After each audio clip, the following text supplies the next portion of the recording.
Drop it.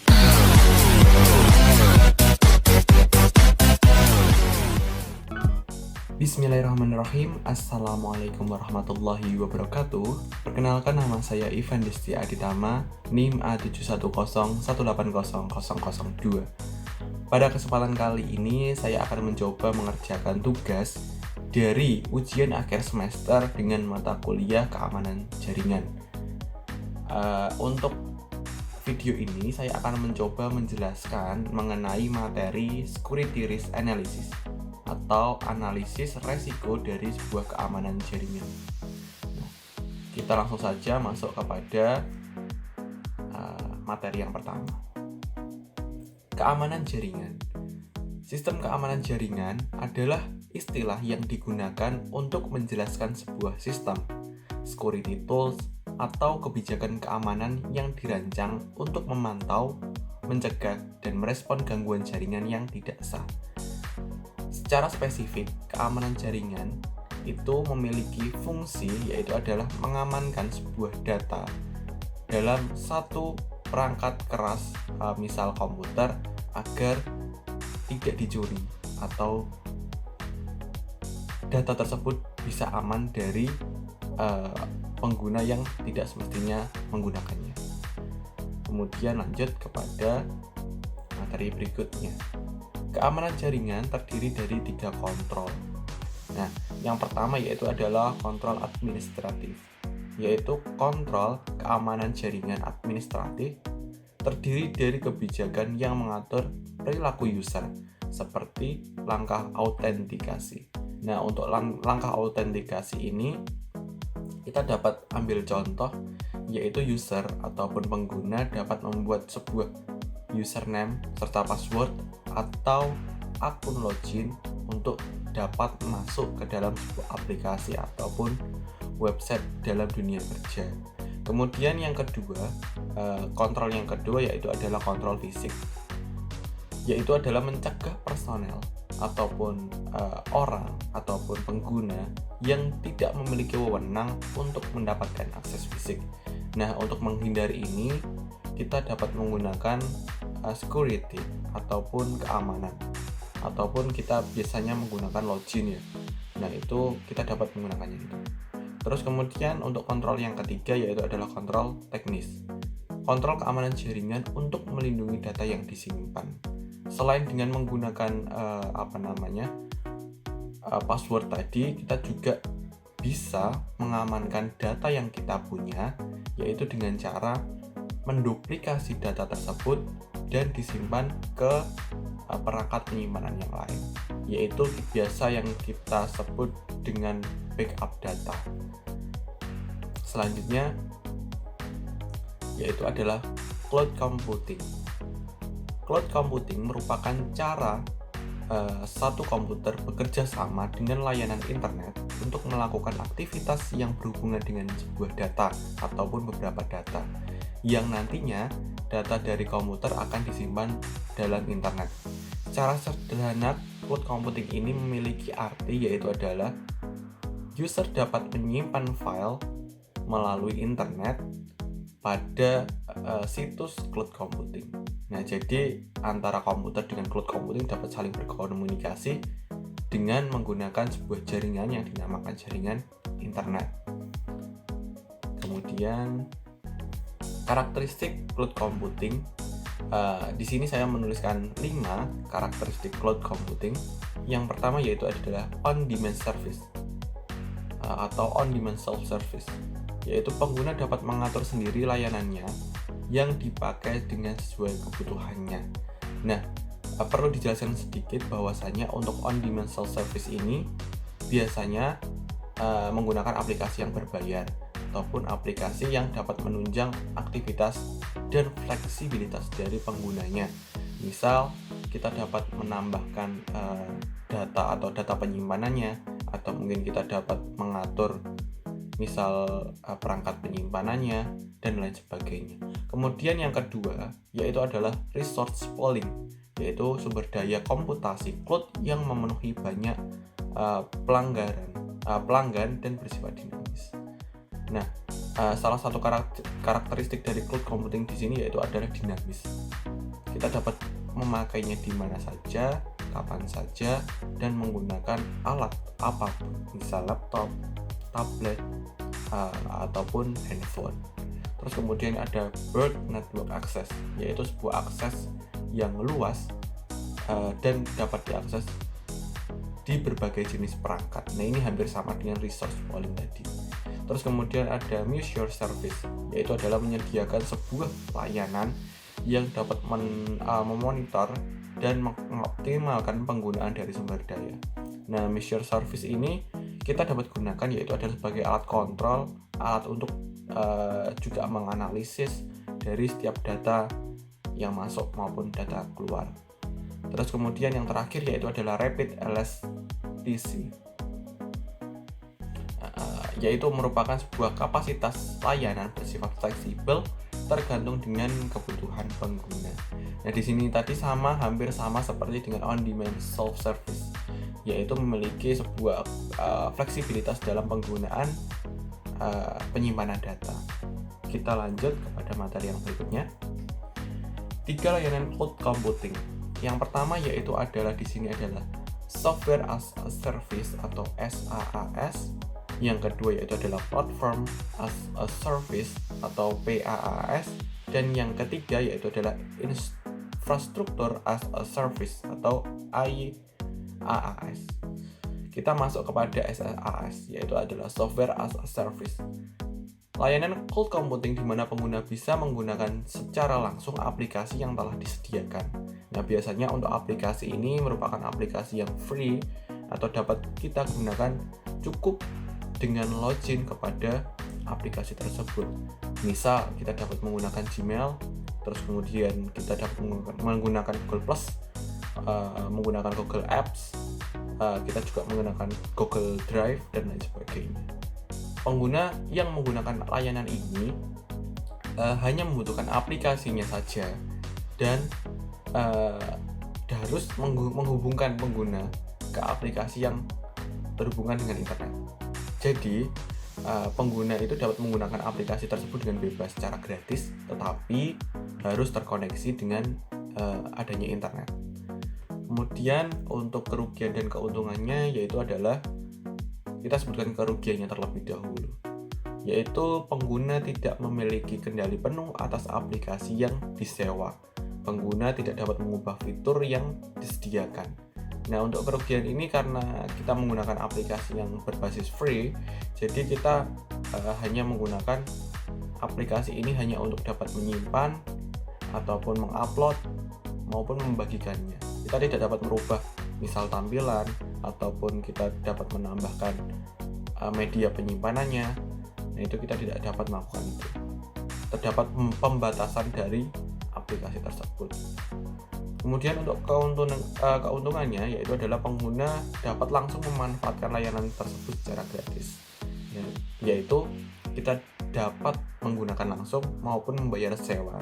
Nah, biasanya untuk pembayaran sewa ini pengguna dapat mendapatkan sebuah fasilitas lebih daripada memanfaatkannya secara gratis. Misalkan penambahan dari media penyimpanan dari cloud computing itu. Kita masuk yang kedua, yaitu adalah Platform as a Service, yaitu layanan yang menyediakan computing platform. Biasanya berupa sebuah desain aplikasi, yaitu proses percobaan dan development serta hosting. Nah, layanan ini memperbolehkan pengguna membangun sendiri sebuah aplikasi dari virtualisasi, perangkat keras, redundansi data, dan ketersediaan yang tinggi. Nah, untuk yang kedua ini, kita misal dapat membuat sebuah website, merakit sebuah website, ataupun menggunakan aplikasi yang lain. Di sini sudah saya sertakan contoh. Misal di sini ada Google Apps Engine dan Microsoft Azure. Terus kemudian juga ada Salesforce.com. Kemudian untuk kerugian dan keuntungannya, kita sebutkan kerugiannya terlebih dahulu, yaitu fitur keamanan yang disediakan adalah keamanan platform, bukan keamanan aplikasi kita. Jadi kita tetap harus memperhitungkan resiko keamanan dari aplikasi kita sendiri. Kemudian untuk yang bagian keuntungan, pengguna bisa lebih fokus pada pembangunan sebuah aplikasi atau beberapa aplikasi tanpa memikirkan tentang pemeliharaan dari computing platform. Lanjut kepada bahasan yang ketiga, yaitu infrastructure as a service, yaitu sebuah layanan cloud computing yang menyediakan infrastruktur dan perangkat keras seperti server, kemudian media penyimpanan, bandwidth, virtualisasi, dan konfigurasi yang lain yang memungkinkan kegunaan atau utility bagi pengguna. Contohnya yaitu adalah Telkom Cloud ataupun ada Biznet Cloud. Nah, kita cukup menggunakannya saja, tetapi kita harus membayar fasilitas-fasilitas ataupun kemudahan yang perusahaan berikan, seperti itu. Kemudian lanjut kepada kerugiannya. Nah, kerugiannya pada IaaS ini yaitu adalah pengguna harus terhubung ke internet. Nah, yang pertama itu harus terhubung ke internet karena kan kita menggunakan cloud computing untuk menghubungkannya. Serta jika membutuhkan penambahan sebuah sumber daya harus menghubungi pihak penyedia layanan. Misal saya menggunakan Biznet Cloud, nah kita kekurangan media penyimpanan, maka kita harus menghubungi dari pihak Biznet Cloud atau perusahaan yang menyediakan cloud computing tersebut. Tetapi biasanya juga ditambahkan kayak penambahan biaya dari fasilitas yang mereka berikan. Kemudian untuk keuntungannya yaitu adalah pengguna tidak perlu membeli komputer dan peralatannya secara fisik, melakukan pemeliharaan rutin dan lain sebagainya. Jadi kita hanya memakai saja dan membayarnya tiap bulan atau mungkin sesuai dengan kesepakatan antara penyedia layanan dengan pengguna. Kemudian untuk resiko kerahasiaan data. Nah, di sini untuk resiko kerahasiaan data saya menyebutkannya ada 5. Yang pertama yaitu adalah kelemahan dari manusia, yaitu human error. Nah, di sini adalah resiko yang paling sering terjadi, yaitu adalah human error. Seringkali pengguna ataupun admin itu teledor dalam menjaga kerahasiaan sebuah data dalam perangkat keras komputer. Kemudian yang kedua yaitu adalah loss of privacy damage, yaitu adalah kehilangan data privasi. Jadi data tersebut dapat diambil oleh orang dan disebarkan luas melalui internet. Kemudian yang ketiga yaitu adalah kelemahan perangkat keras komputer. Nah, di sini bisa jadi komputer kita tidak support dengan aplikasi cloud computing kita, ataupun mungkin aplikasi hardware kita terlalu slowly atau terlalu pelan dalam mengakses dari cloud computing kita. Kemudian yang keempat yaitu adalah kelemahan sistem jaringan komunikasi. Nah, di sini juga merupakan resiko yang paling besar, yaitu adalah sebuah kelemahan sistem jaringan. Sistem jaringan ini adalah sistem yang sangat vital, yaitu adalah menghubungkan antara perangkat keras komputer dengan cloud computing atau jaringan yang ada pada internet. Terus kemudian yang kelima yaitu adalah kelemahan sistem operasi jaringan atau software. Kemudian untuk ancaman jaringan komputer, di sini saya bagi menjadi 2, yaitu adalah ancaman fisik dan ancaman logik. Yang kita bahas terlebih dahulu adalah ancaman fisik. Ancaman fisik dapat berupa pencurian perangkat PC ataupun perangkat jaringan. Nah, untuk dapat mengamankannya, kita perlu menyimpannya ataupun menggunakan alat ini pada ruangan tertentu, misal ruangan yang tertutup atau mungkin ruangan rahasia ataupun mungkin ruangan yang telah tersedia keamanan yang baik. Terus kemudian yang kedua yaitu adalah kerusakan pada komputer dan perangkat komunikasi jaringan. Nah, yang namanya perangkat elektronik pasti akan mengalami kerusakan. Maka dari itu ini adalah merupakan salah satu ancaman dari jaringan komputer tersebut. Kemudian yang ketiga yaitu adalah bencana alam. Untuk bencana alam ini kita tidak dapat memprediksi mengenai kerusakan ataupun ancaman dari jaringan komputer. Tapi kita dapat menghindarinya dengan cara kita dapat membackup data yang sudah tersimpan pada sebuah jaringan atau cloud computing kita. Kemudian ancaman jaringan logik yang pertama yaitu adalah kerusakan pada sistem operasi ataupun aplikasinya. Nah, untuk menghindari dari ancaman ini kita juga dapat melakukan backup data ataupun kita dapat menggunakan penjagaan ataupun penganalisis yang sedini mungkin dari kerusakan pada sistem operasi ini. Kemudian yang kedua yaitu adalah sniffing ataupun pencurian data. Misal tadi saya sudah sebutkan pada resiko kerahasiaan data, yaitu adalah salah satunya loss of privacy damage, yaitu data itu sudah tidak rahasia lagi karena data itu sudah tersebar di internet atau sudah diakses oleh beberapa orang atau banyak orang pengguna dari internet. Kemudian ancaman yang terakhir yaitu adalah virus. Nah, virus ini juga sangat berbahaya dalam sebuah perangkat komputer. Biasanya virus ini merusak pada bagian software. Untuk mengatasinya kita juga bisa menggunakan antivirus atau kita dapat membackup data pada waktu tertentu atau secara berkala. Kemudian untuk solusi menangani kerahasiaan data, yang pertama yaitu adalah melakukan sebuah perancangan arsitektur yang diharapkan. Jadi kita harus melakukan sebuah perancangan agar kegagalan ataupun kehilangan atau mungkin di sini tadi ada ancaman di situ dapat dihindari. Kemudian yang kedua yaitu adalah menyusun model tata kelola yang berfokus pada resiko utama. Hampir sama dengan perancangan, tetapi ini sudah dalam tahap penyusunan. Ataupun misal kalau dalam sebuah animasi itu masuk dalam proses produksinya. Kemudian yang ketiga yaitu adalah mendeteksi segala jenis ancaman. Mendeteksi sedini mungkin merupakan adalah salah satu cara yang paling jitu atau cara yang paling murah dalam menghindari dari suatu